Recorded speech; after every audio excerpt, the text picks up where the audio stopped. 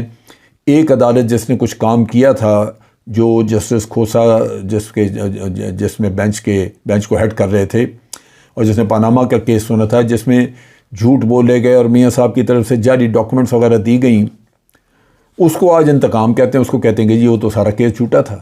یعنی آپ کی آنکھوں کے سامنے سب کچھ آپ کو پتہ ہے، سب کچھ دیکھا دنیا نے، لیکن دیدہ دلیری یہ ہے کہ آپ کو کہہ رہے ہیں کہ جناب وہ تو سارا انتقام تھا، دوبارہ انکوائری کرائی جائے۔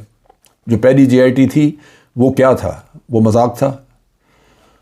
اب دیکھنے کی بات یہ ہے کہ فیصلہ قوم نے کرنا ہے کہ واقعی کیا ہم چاہتے ہیں کہ ہمارے ملک میں ایمانداری ہو، ٹرانسپیرنسی ہو اور سچائی کا دور دورہ ہو تاکہ کرپشن سے جان چھڑائی جا سکے، یا ہم صرف جھوٹ اور کرپشن کے ساتھ خوش ہیں۔ اگر تو یہ قوم جھوٹ اور کرپشن کے ساتھ خوش ہے، اس پہ کوئی احتجاج نہیں، کوئی رونا دھونا نہیں، تو پھر تو اس کا کچھ بھی نہیں ہو سکتا۔ پھر ہم جس راستے پہ چلے ہوئے ہیں وہ چلتا رہے گا اسی طرح۔ لگتا یہی ہے آج جو جیسے ہم دیکھ رہے ہیں چیزیں، یوں لگتا ہے کہ آج جو میجورٹی ہے، جو اکثریت ہے ہمارے لوگوں کی، وہ شاید اس نے فیصلہ کر لیا ہے کہ کرپشن اور بے ایمانی جو ہے یہی زندگی کا ایک طور طریقہ ہونا چاہیے۔ کیونکہ میں نے دیکھا ہے کہ جنہوں نے سرکاری زمینوں پہ قبضے کیے، کالونیز بنا دیں، پلاٹ بیچے اور پیسہ کھایا، جس طرح بھی جو ہیرا پھیری کر سکے، بلیک کی، ٹیکس چوری کیے، آج ان سے کوئی نہیں پوچھتا۔ وہ صرف یہ ہے کہ ان کی جیبوں میں پیسہ ہے، وہ کافی ہے، ان کی شہرت کے لیے، ان کی عزت اور وقار کے لیے یہ چیز کافی ہے۔ نتیجہ یہ کہ یوں لگتا ہے کہ ہم پاکستانیوں کو ایک نشہ سا ہو گیا، ہماری عادت میں شامل ہو چکی ہیں چیزیں کہ ہم سچائی سے چھپتے ہیں اور جھوٹ اور بے ایمانی کو اپنی زندگی کے حصہ بنا کے تو اس پہ مطمئن بیٹھے ہوئے ہیں۔ یہ چیز جو ہے یہ کب تک چلے گی؟ ہمیں کیا سچائی جو رب العالمین جس کی رہنمائی کرتا ہے، جو قرآن کریم میں جس کا بار بار ذکر ہے، جو ہمارے نبی نے ہمیں اپنی سیرت سے سکھایا، اس کو ہم نے اٹھا کے بالکل ایک طرف کونے میں پھینک دیا، اور آج ہم امانت داری چھوڑ چکے، بے ایمانی کی طرف آ گئے، جھوٹ کی طرف آ گئے، چوری کی طرف آ گئے، اور کوئی اس پہ ملال نہیں کسی کو۔ یہ یوں لگتا ہے کہ ہمارا ایک نیشنل کیریکٹر سا بن چکا ہے، اور ہم اس پہ جو جی چاہے کہیں، لیکن شاید دنیا بھی ہمیں اب اسی طرح دیکھتی ہے کہ ہم سچائی سے دور ہو چکے ہیں، اور یہی چیزیں۔ تبھی آپ نے دیکھا کہ آپ کا وزیر اعظم جب چندہ مانگتا ہے فلڈ والے لوگوں کے لیے تو ساتھ ان کو یقین دہانیاں کراتا ہے کہ میں آپ سے وعدہ کرتا ہوں کہ ہم ایک ایک پیسہ اس پہ خرچ کریں گے، ورنہ یہ کہنے کی ضرورت ہے۔ غالباً باہر ہمارا امیج یہی کچھ ہے۔ بڑے افسوس کی بات اور دکھ کی بات ہے۔ آج کے لیے اتنا ہی۔ افواج پاکستان زندہ باد، پاکستان پائندہ باد۔